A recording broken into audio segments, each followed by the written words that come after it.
elements claiming to be members of the NBI went to several addresses, which were the addresses of the offices or residence of Mr. Kim Mong.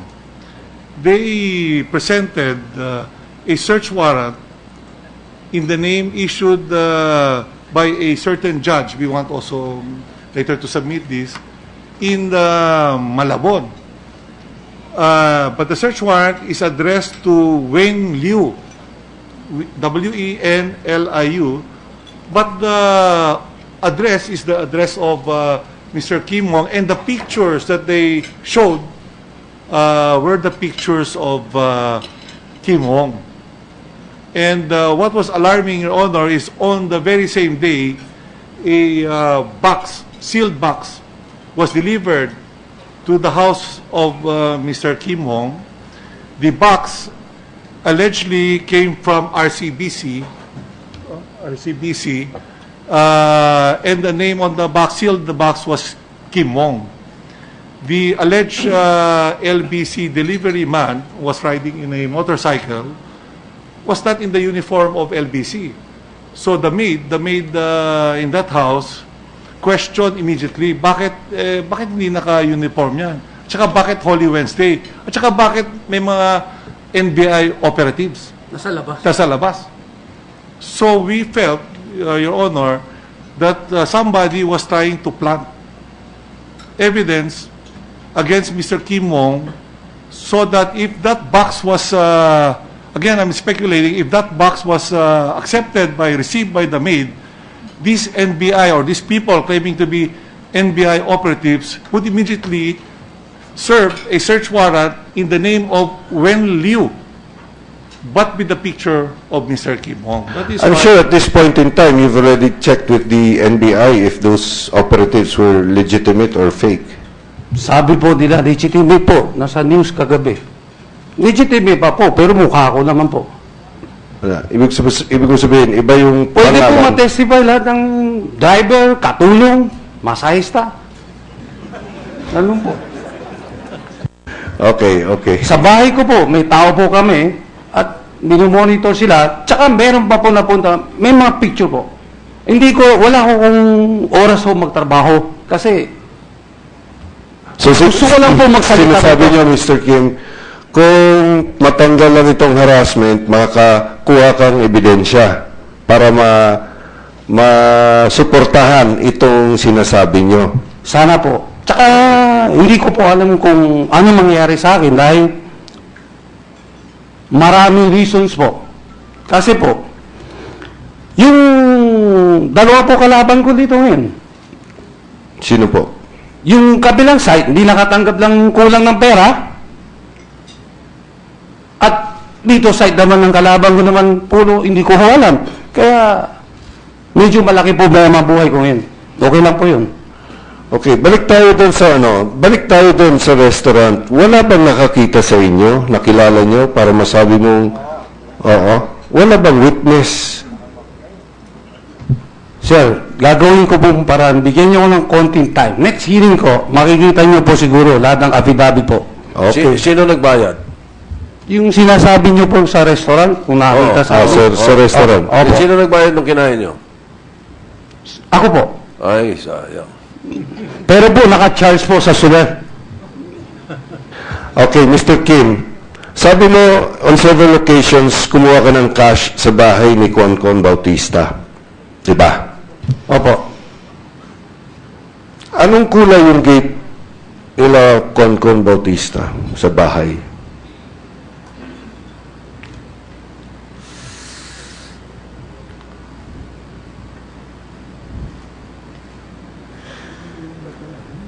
Hindi. Pag-isipan ko.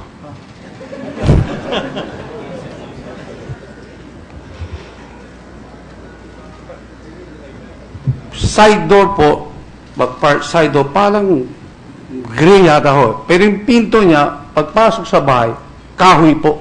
Kahoy. Pagpasok niyo sa bahay, yung front... Hindi ka pa po makatawid eh. Kasi may tubig po eh. Ito, kailangan pumasok ka dito. May tubig? Oo, may... Parang pond? Opo. Okay. Pumasok ka sa bahay. Opo. At saan kayo nagkita sa bahay? Sa balcony po. Sa balcony. So, open air. Opo, opo. Anong pakidescribe yung tsura ng balcony?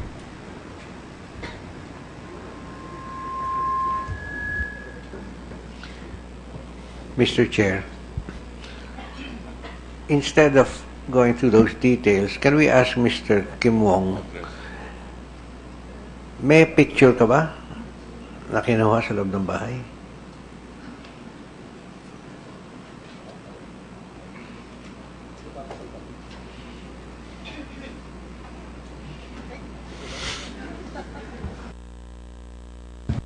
Mr. Chairman, Hanapin ko po. Baga sa susunod na hiling na lang po. Mr. Chairman, we can just ask Mr. Bautista if he's denying that Mr. Wong was in his house.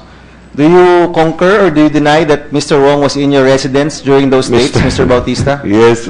Mr. Bautista? Yes, I confirm that he was in my house. On those dates that he said? I have to check my records on the exact dates. Do you have records of people who enter your house? No, I mean, that, well, he was there for a couple of times. I just want to make sure and submit it to you, the breakdowns. But you have records of people who enter your house? No, not the records of the people who entered my house, but that dates that he was there. So you confirm he was there? Okay. Senator Soto? Thank you, Mr. Chair. Numerous questions we have for Mr. Kim Wong, but during the last hearing, I was able to frame my questions towards a very nagging issue. And right now, Mr. Kim Wong has brought up the issue again, the issue of the Philrem. You know, it seems that Philrem has a starring role in this controversy. So, during the last hearing, and the chairman already mentioned this, you know, you committed to submit to the committee the records of Philrem, particularly on the amounts earned by your company in this $81 million transaction. So, have you submitted the record already? Last time, you committed to submit. Sabi nyo yung initially, you said 50 pesos per transaction. Then you clarified that certain financial transactions, you get a handling fee of 0.25%, no? Or 1/4 of 1%, something like that. Have you submitted this already? Not yet, sir. When But I can submit it to you because I No. already gave the figures of 10,474,654.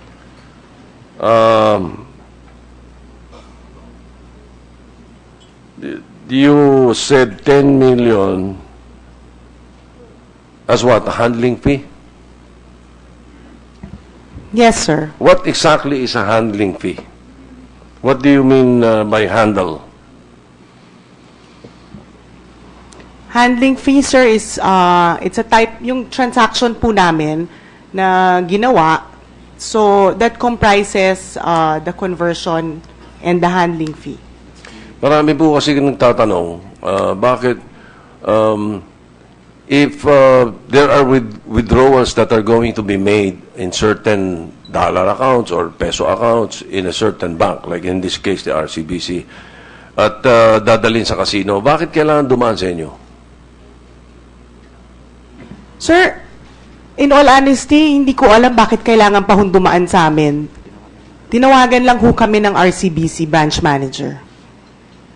So therefore, you're saying that it's Ms. Digito, branch manager, who contacted you and asked you to remit. Yes, Your Honor. Tapos, ang sabi sa inyo, isa sa mga remittances o remitter is William Go. Sir, yun po ang sinabi niya na kliyente niya. Sinabi niya on the phone. Yes, Your Do Honor. you have any proof of these instructions? You're Wala talking ho, of over- hundreds of millions of pesos sa telepono lang. Yes, Your Honor. I'd like to, kasi pagka nagtatransact po kami, Your Honor, ako, I make it a point that I get credited first before I actually talk. Like you said, the funds have been credited to my account, so clear ho yung funds na na-credit sa amin kasi galing ho sa kliyente nila sa RCBC. So, yung nagre-remit si Mr.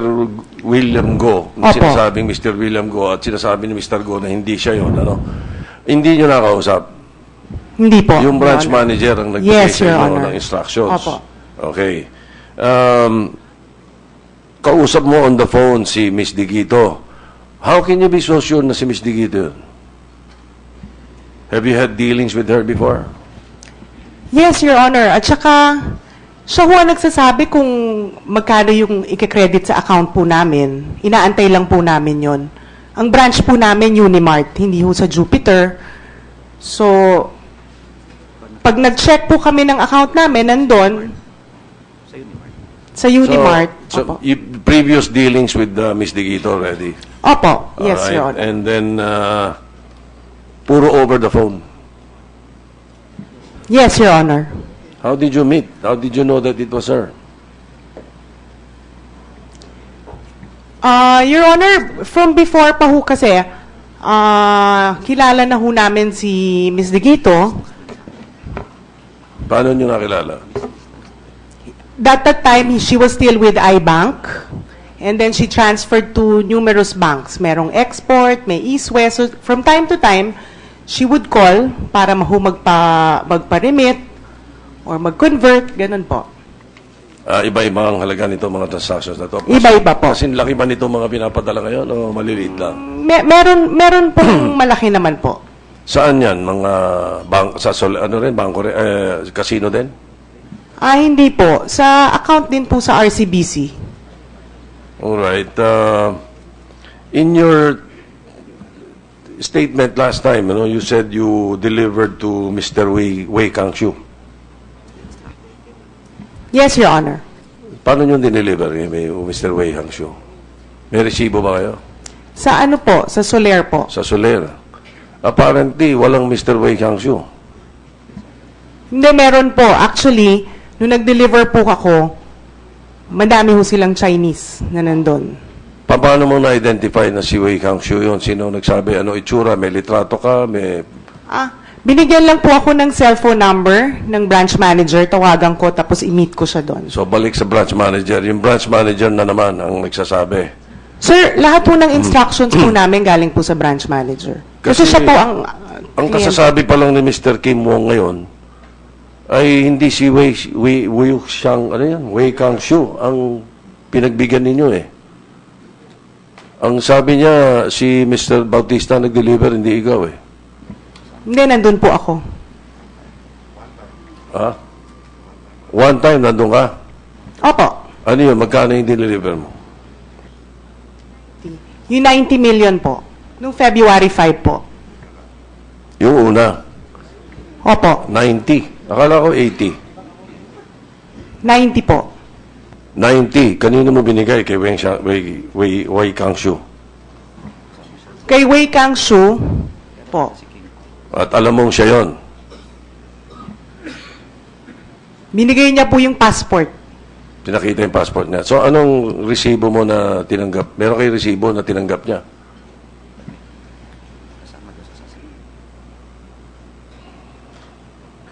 Kasama po sa mga isasubmit po namin sa inyo. Kailan kaya? Dahil last week, 2 weeks ago or last week, pinangako ninyong sasubmitin nyo eh. Pati kopya ng passport ni Mr. Wei Kangshu. Opo, Pwede sir. nyo bang i-submit ngayon? Sir, actually yung copy po ng passport na kasama po yun dun sa report namin sa AMLAng. Concerning these transactions, may mga diniliver, may kinuha si Mr. Kim Wong sa bahay ninyo. Meron ba kayong mga tinransmit na mga konektado dyan sa abroad? Wala po, Your Honor. Wala. Wala po. sigurado kayo na ang AMLAC walang makikita na may tinasmit kayo? Wala po, Your Honor. All right. That's on record. All right. Now, have you had dealings with Mr. Wei Kangshu before? Wala po, Your Honor. So you did not know how he looks like. You just relied on the passport and the telephone number that you were given. Opo, Your Honor. Pag nagde-deliver po kami ng door-to-door, ganun din po ang nangyayari So, sa amin. kaya hindi alam ni Mr. King Wong yung unang yon. Ang alam niya yung kay Mr. Bautista ang dineliver. Hindi ko po alam, Your Honor. Mr. Wong, alam mo ba yung unang delivery na 90 million? Hindi ko po alam yun. So, meron talang Wei Kangshu. Wei Kangshu po, isang player po lang Midas. Medium player lang po sa Midas po. Hindi sa Soler. Hindi po. Walang Wei Kangshu pag binuksan niyo yung Solar record po. Ano yung sinasabi ni Ms. Bautista? Sabi ko po sa inyo kanina po, yung Wei Kangshu nga, natatanggap po lang 100 million lang po para sa player lang yan. Yung 100 million. Binigay ko po sa kanila yung picture ng passport po.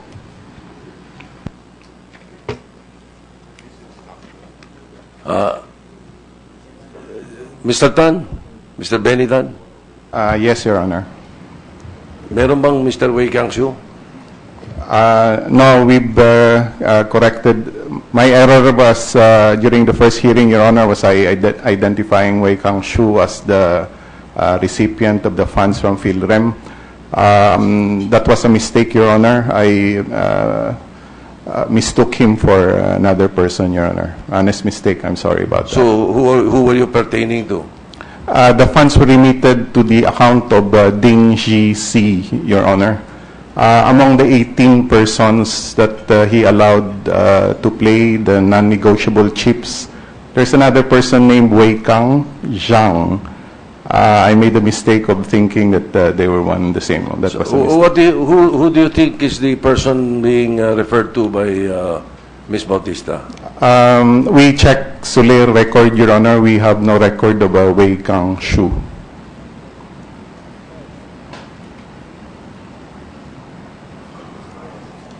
Maidas, meron? Mr. Maidas. Chair, Mr. Chair, may I, just to help you, is there a representative of PAGCOR here? Mr. Yes, Mr. Manalastas. Mr. Manalastas, PAGCOR operates the casino at Maidas, right? Yes, sir. Okay. Can you then answer the questions that were directed by Senator Soto, if you have a Mr. Wai Kangshu there? We have a we sublease a junket operations to the Midas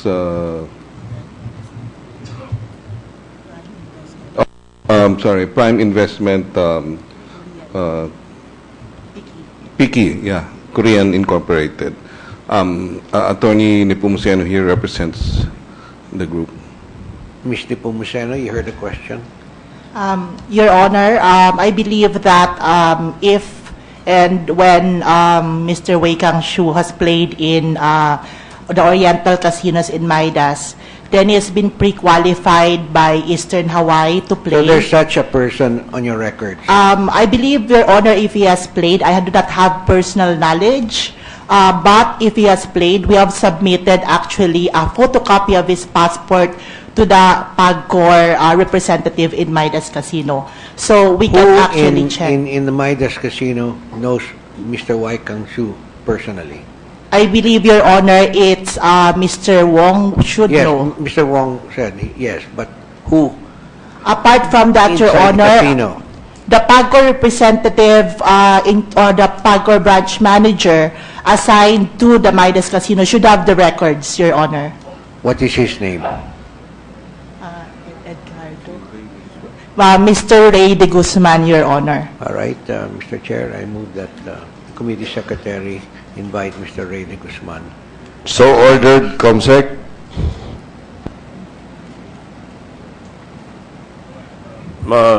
Ms. Bautista, at any point, did you or any of your officers not be suspicious of these transactions na ang lalaki? Were there no red flags raised? No, Your Honor, because when you talk about casino and cash, it makes sense if they're going to play in the casino. So you do not have any systems or processes of guarding against money laundering?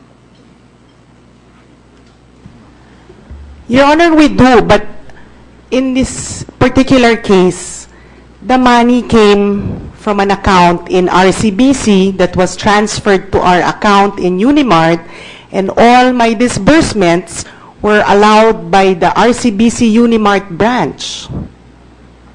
I do not see any problem with the transaction because everything has been cleared. Mr. Chair, may we just have the Senators, may we have the name of the manager at your RCBC Unimart branch? Her name's Pinky. I forget her family name. You must. Maybe RCBC may be able to. Her name is Pinky Makaalay. Makaalay. May we invite her to the next hearing, please? Committee Could Secretary. you produce her at the next hearing? Thank you, RCBC. Senator Soto. Yes, thank you. Naalala ko the last time as Ms. Digito said that it was Kim Wong who instructed her to use your services at Philrem. Yun ang sinabi po niya eh. Mr. Wong, ganun po, yun po ang sabi dito ni Ms. Digito. Kayo daw ang nagsabi sa kanya na gamitin ang Philrem. Totoo po ba yun? Hindi po totoo yun. At saka Actually nung po, sa totoo po, magkakilala po kami ni Concon sa mga papunta pag-repair ng kotse. Pero po, pagpunta niya po sa Soler, sabi niya, nagpatulong lang po si Maya sa kanya, tinutulungan niya lang po. So sabi ko, ano ba yan? Ako yung Philrem. Kasi yung tinatanong sa akin Soler, hindi pa ako siya dumarating sa Soler, dumating na po yung pera eh. So sabi ng Soler Treasury, Philrem ang nagpadala. Hindi ko po alam, ano ba yung Philrem? Antayin natin, darating yung magpadala. So before that, hindi mo kilala yung Philrem?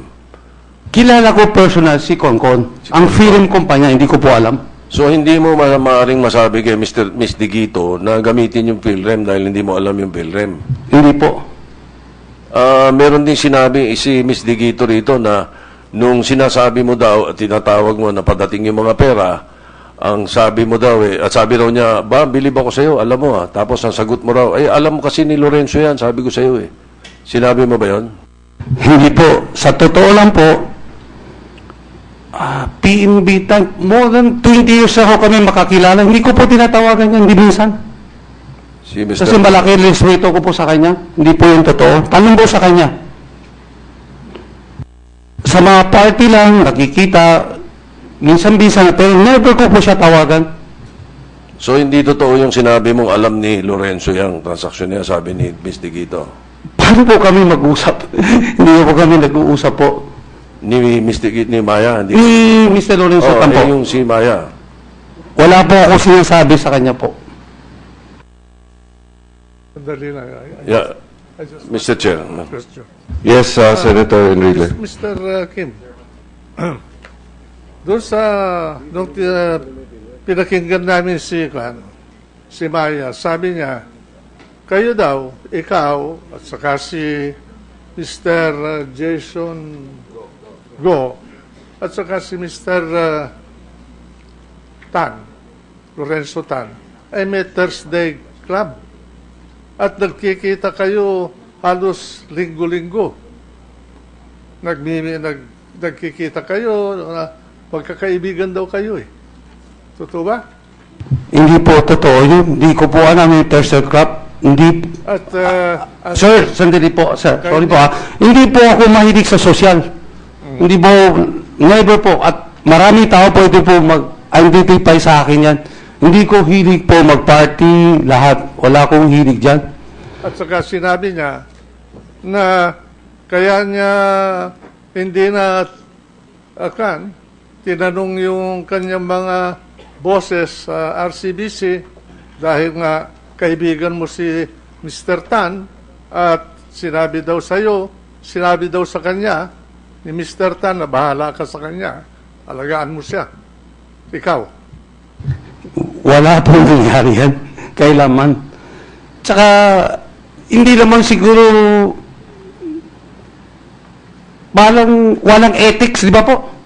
Hindi imposible po. Pagkatao ng Mr. Tan, hindi naman siguro yun po. Wala po. Sa totoo lang, hindi po nangyari yung kailaman po.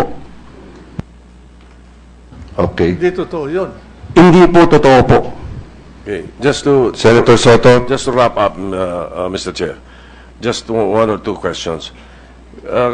Kasi po, sa Philrem, based on the flow of the funds, as reported, it appears that the entire $81 million stolen from the Bank of Bangladesh, or part of what was really stolen,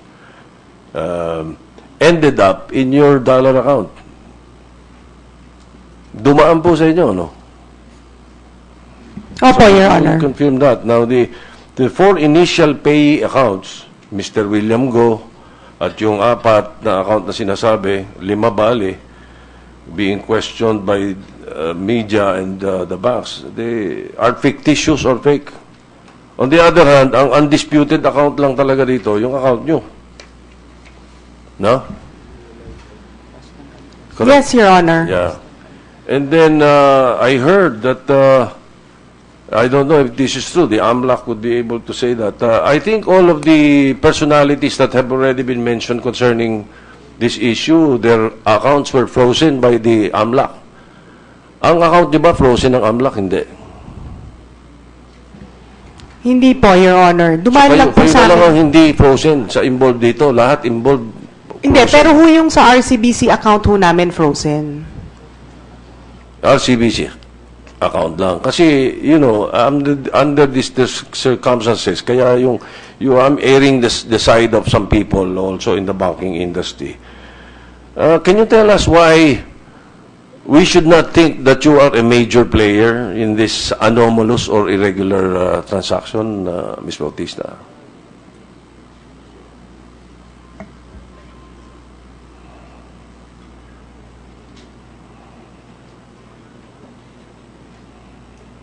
Your Honor, sorry po, can you repeat the question? Anong pwede nung sabihin sa amin para hindi namin maisip na kayo ang major player dito sa transaction na ito at saka irregular transactions na ito?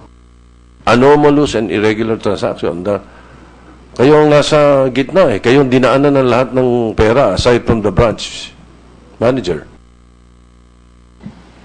Sir, tinawagan lang po kami ng branch manager. Yung account po namin, sana na lang hindi na kami tinawagan at hindi namin nakuha tong transaksyon na ito. Kung ganito lang po palang stolen pala ho yung money. If you will check our records, lahat ho ng bangko, mga kliyente po namin, lahat pinagkakatiwalaan po kami. Alam ho nila, for a fact, na hindi kami magta-touch ng anything na illegal, Your Honor. Pero sabi ninyo, wala kayong process eh. Wala kayong tinanong ko kanina eh, kung ano ba system ninyo o proseso ninyo para ma-identify ninyo ang being laundered na pera, na transaction. Sabi niyo, wala eh. Tapos Sir, sabi niyo ngayon, ayaw, hindi Sir, ano naman po eh, kasi po galing na po sa bangko eh. Galing na po sa account holder nila ng bangko. Kaya yung KYC po ng... Kung kalaban ko naman puro, hindi ko alam. Kaya, medyo malaki problema buhay ko ngayon. Okay lang po yun. Okay, balik tayo doon sa restaurant. Wala bang nakakita sa inyo, nakilala nyo, para masabi mong, oo, wala bang witness? Sir, gagawin ko pong paraan. Bigyan niyo ko ng konting time. Next hearing ko, makikita niyo po siguro lahat ng affidavit po. Okay. Sino nagbayad? Yung sinasabi niyo po sa restaurant, kung nakita sa sa restaurant. Opo. Sino nagbayad nung kinain nyo? Ako po. Ay, sayang. Pero po, naka-charge po sa sewer. Okay, Mr. Kim, sabi mo on several occasions kumuha ka ng cash sa bahay ni Concon Bautista. Diba? Elements claiming to be members of the NBI went to several addresses which were the addresses of the offices or residence of Mr. Kim Mong. They presented a search warrant in the name issued by a certain judge. We want also later to submit this in Malabon. But the search warrant is addressed to Wen Liu, W-E-N-L-I-U, but the address is the address of Mr. Kim Mong, and the pictures that they showed were the pictures of Kim Mong. And what was alarming, Your Honor... Okay, okay. Sa bahay ko po, may tao po kami at minomonitor sila. Tsaka meron pa po napunta, may mga picture po. Hindi ko, wala akong oras po magtrabaho kasi So, gusto ko lang po magsalita. sinasabi niyo, Mr. Kim, kung matanggal lang itong harassment, makakuha kang ebidensya para masuportahan itong sinasabi niyo. Sana po. Tsaka hindi ko po alam kung ano mangyayari sa akin dahil maraming reasons po.